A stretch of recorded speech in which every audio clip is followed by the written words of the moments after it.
So here we have a data sufficiency question which says what is the perimeter of triangle ABC.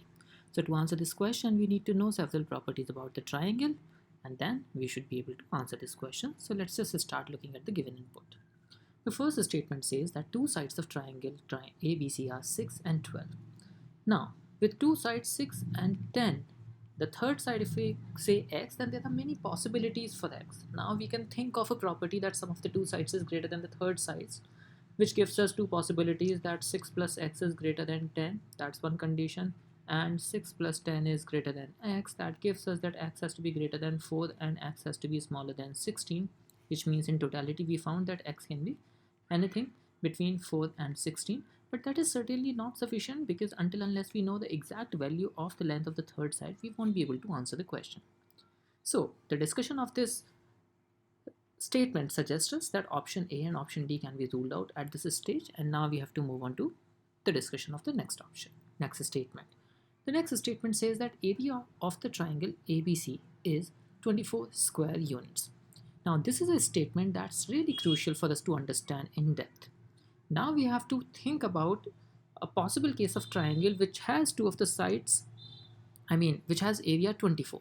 Now once again, for the area 24, there are many possibilities that once again we can think of. For example, one possibility is that we can find out an equilateral triangle with area 24. Similarly, we can also look at one other possible case of triangle in which the sides are maybe 6, 8, 10. So there are different possibilities that we have been able to figure out, and therefore we can say that it gives us again inconsistent answer because the length of the third side could be different. Here we can draw different kinds of triangles with the area 24. There are infinite many possible cases that exist. Therefore second statement alone as well is not sufficient. Now the B option can also be eliminated.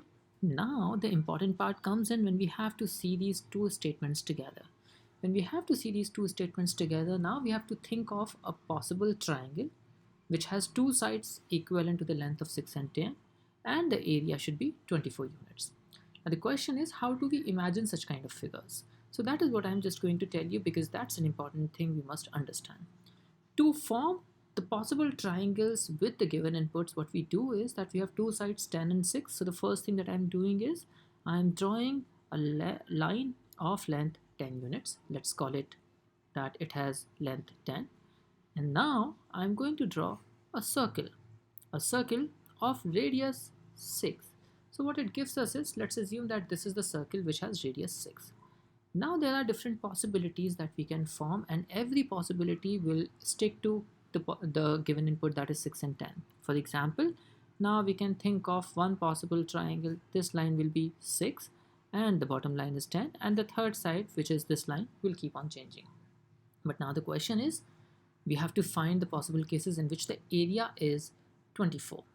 Now, because we know that area of the triangle is given by the property which is half of base multiplied by height.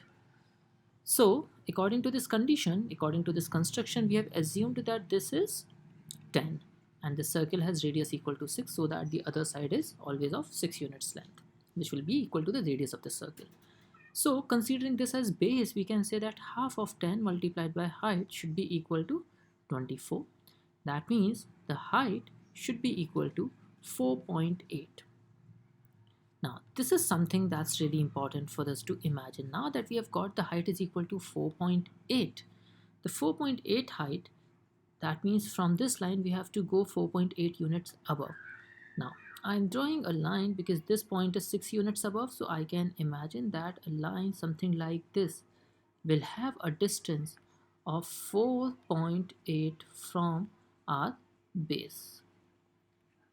But now this line is intersecting the circle at these 2 points, which means now we can have two possible triangles, and both the triangles will have the same height 4.8. Now I'm quickly drawing these two triangles. One of them is this triangle and the other one of them, let me just change the color, will be a triangle such as this. Now do you understand that now if we call this point P and this point Q and this point O and this point A, we can see that now we have two possible triangles. One is triangle OPA and the second is triangle OQA. And in both the cases, two sides are 6 and 10, but the third side has different possible lengths, and that makes it indeterminable. The reason is the third side is still variable. It has two possibilities. One could be equal to length PA and the other could be equal to length QA, and therefore we say that even after combining the two statements, because we don't have the unique length of the third side, therefore the answer to the question becomes option E, and that's what becomes our correct answer to this question. I hope that makes sense. Thank you so much.